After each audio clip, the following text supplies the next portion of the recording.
all the components of a good Thanksgiving dinner, plus squeaky cheese curds, we are making Thanksgiving poutine today.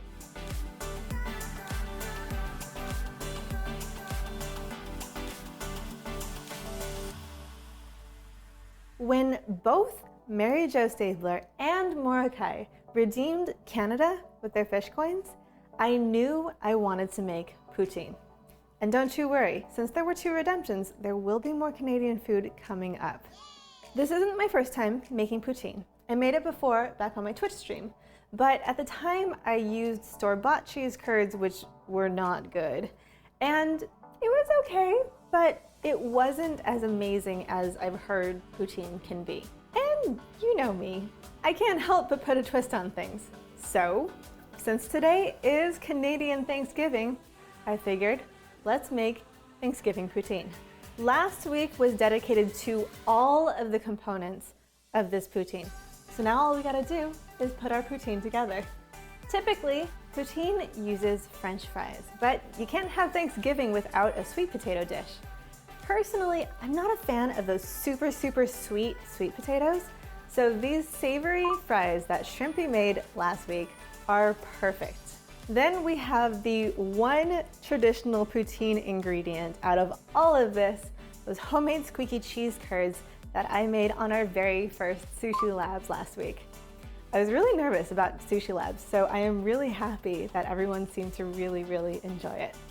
A poutine has always got to have gravy, and since it's a Thanksgiving poutine, we're doing turkey gravy. So next thing on our poutine is that sweet maple turkey gravy that Shrimpy made for us. Caramelized onions are totally a Thanksgiving thing, right? Something, green beans. Okay, fine. I just wanted caramelized onions because first of all, they're delicious, but also they just sounded like they'd be really good here. So we've got the caramelized onions that Shrimpy made next. I didn't want to do cranberry sauce because honestly, I personally don't love cranberry sauce enough to want to go out of my way to make some, but we really did want that tartness to cut through all of the heaviness and all of the sweetness from the other ingredients. So what we're doing instead is we're using some dried cranberries. And then, of course, the most Thanksgiving thing, we gotta have the turkey. We are shredding up that maple-glazed turkey that I made last week. And once again, ignore that it's a chicken. But don't forget to add some of that bacon as well. And there you have it, Thanksgiving poutine. Happy Canadian Thanksgiving! I propose a new tradition. Thanksgiving poutine is totally bitchin'. Oh shush, time to feast! It's poutine time. Do you know what poutine means, Wilson? Delicious fries. Oh. I have no idea. We're good at this. Canada real good. Real good. All right. Let's eat. Let's see if you can cook Canada real good also, Allison. I don't know, Canada, what do you think? This is your own creation, right? Original it is. creation. Hold on. It's so good. It is very good. So, I know I'm not the first person to ever do Thanksgiving poutine, but this specific combination and recipe was born out of my own mind. So I was like, okay, how do we take all of my favorite components of Thanksgiving, make it Canadian with the maple and stuff, and make it really tasty? And I think I succeeded. You did. It's very good. I'm starting a petition to eat this instead of Thanksgiving dinner. No. Every year. Sign my petition. I will sign it. So good. All of this together is really good. Yeah. So let's break it down component by component. So first component, the sweet potato fries. They're really tasty. So the recipe that we used for these, I wasn't the happiest because I thought they were gonna end up really crispy, and they're extremely not. Like, they're kind of soggy fries. But it's okay because under all this gravy and everything, they're really not gonna stay crispy anyways. I don't care how crispy your fries are, like, it's gonna get soggy under all of this. And so when it's all said and done in the poutine, you're not bothered by it not being crispy. Taste-wise, they're really good. They're really good. They're sweet because they're sweet potatoes. Yes. But they're not overly sweet. Like, we're not adding marshmallows onto our sweet potatoes or extra sugar or anything. So I think it works. Yeah, I like it. It reminds me of fall. It's a little yummy. And it really brings the Thanksgiving feel to it. All right, second component that we put on our poutine are those homemade cheese curds. I think they're squeaky enough. Because, okay, the first time we made it for the labs, they were definitely squeaky. The second time around, they don't seem as squeaky. I think it depends on The piece? the piece. Okay. Some of them are squeakier than others. Okay. And I think you salted a little bit more than the first batch. These did end up saltier, yeah. But it's not a bad thing combining with all this. of this. No, it's the more salt is cheesy good. anyway, right? Usually cheese is a little bit more It saltier. does taste a little cheesier, yeah. Yeah, so in that So like sense, taste-wise, it's not bad. I like it in here because every now and then you bite and you get that cheese, you get that savory, cheesy, creamy, and that little fun texture in your mouth. It would not be as good without the cheese. All right, after the cheese curds, we put the gravy on and we poured that over all of it. All of it, a lot of it. A lot of it. I really like how it all comes together. Yeah. Because when we were making the gravy, we were testing it. Shrimpy was testing it. Yeah, come on, Alson, get it right. Tasting it as we went. And at first, it was really freaking sweet. So adding in a good bit of salt and pepper and an entire lemon worth of juice, like not just one little squeeze, but like a whole lemon worth of juice, really cut down with the sweetness. And it's just really tasty. It is. I like it. It's still a little sweet to me, but It's I definitely think sweet.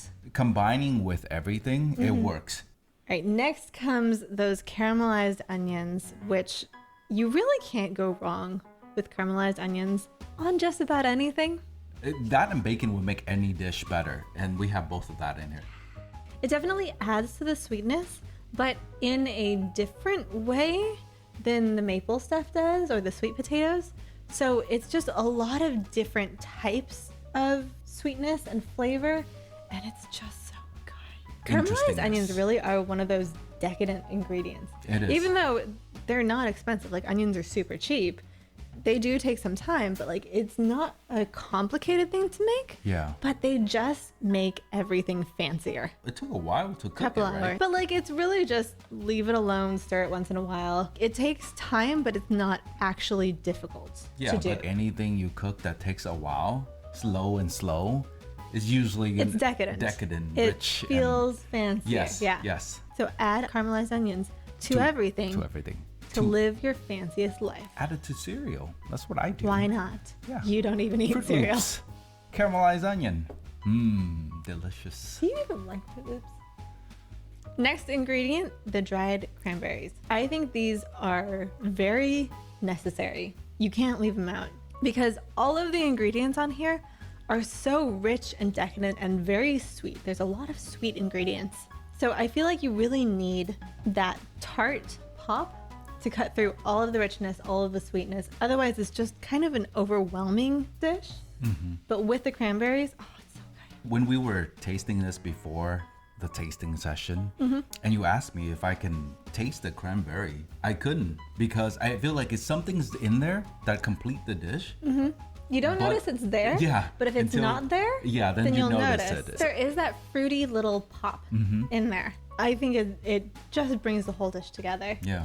All right, very last ingredient, we've got the maple-glazed turkey/chicken and bacon. We did do the whole tasting for the turkey recipe on that video. Yeah. So you all already know how much we enjoy this alleged turkey.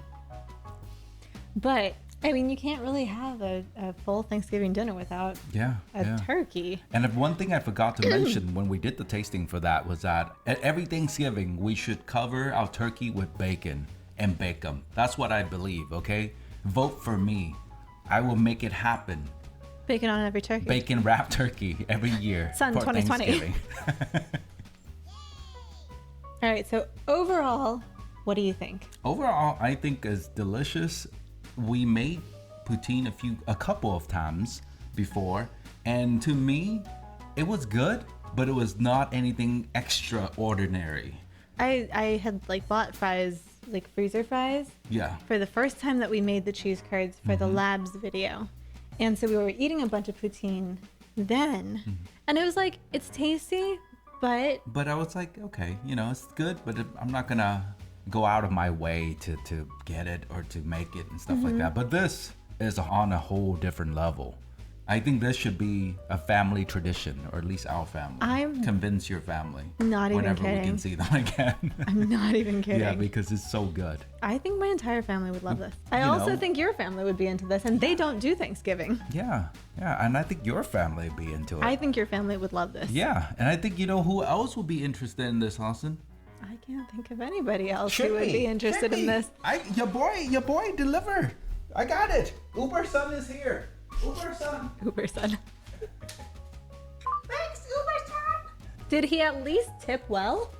Thank you to all of our lovely Patreon supporters. And if you want to support this channel, you can go to patreon.com/sushiday. We've also got merch. So if you want a link to that, it is in the description below. Don't forget to sub and like this video because it does help. And we will see you next time. There is lots more tasty food to come. Allison, Shrimpy's done already. That was quick. He ate it all. What a pig! No, what a shrimp. That tiny shrimp can sure eat.